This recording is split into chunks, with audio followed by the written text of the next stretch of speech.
কি করছো মেনু? ছেলে মানুষ করে না। ছেলে মানুষ আমি করছি না, ছেলে মানুষ আপনি করছেন। রাস্তার মধ্যে একটা পাথর পড়েছিল, লাঠি ঝাঁটা ছাড়া, যার কপালে কোনোদিন কিচ্ছু জোটেনি।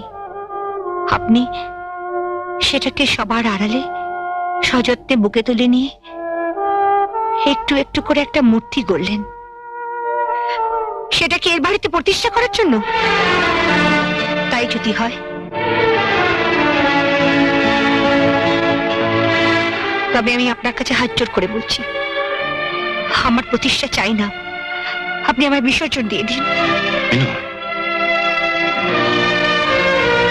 আচ্ছা সত্যি করে বলুন তো, আমাকে অন্যের হাতে তুলে দিতে আপনার একটুকু কষ্ট হবে না? কষ্ট?